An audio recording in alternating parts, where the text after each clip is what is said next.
And so direct quantization works just fine for this. And I can get different theories of quantum electrodynamics, not necessarily from doing this, but yeah, but the problem with quantum mechanics is that it treats space and time on a different footing, so yeah. Cool?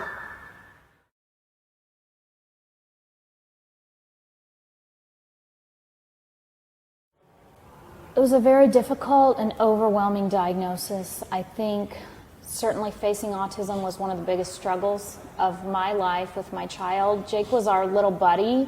He was happy, he was giggly, he was so full of joy, and then slowly he sort of started to retreat from our world and engage in this sort of solitary play.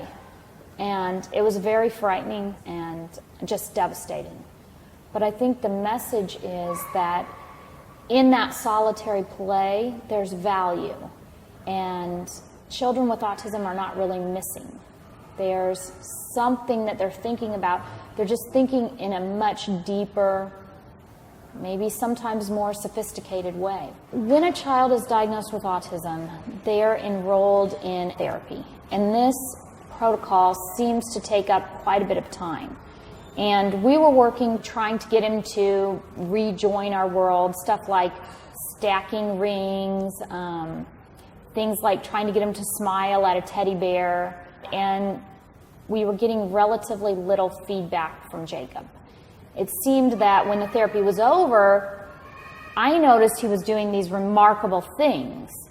The therapist would leave, and he would go off to the corner and create an elaborate design out of string that wasn't a tangled mess that you'd expect a toddler to create. I took him out into the country, into the night, and looked at the stars. We drove our car out to the end of a country lane.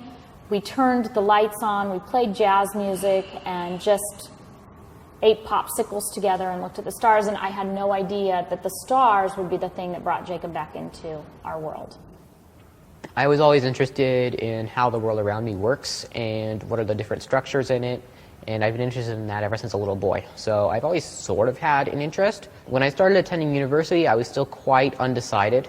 I didn't know if I wanted to be, say, a physicist or something as daring as a mathematician, so I didn't quite know. So it took me a while to figure out that what I really wanted to do was physics, and so now I'm here. There's something here that just makes you want to work, and there's something here that really makes you do research. And it's a very nice community, and it's a very collaborative environment. You're not going to get stuck on doing something if you're having trouble. We do give each other cool problems and discuss cool different things. One of us was showing us how Grassmann variables could be interpreted as, say, a differential form. And so that was pretty cool. So yeah, we've been challenging each other. There's sort of a beautiful thing about this place and about the way that I've seen the people interacting. Just the combination of art and culture and physics is really beautiful.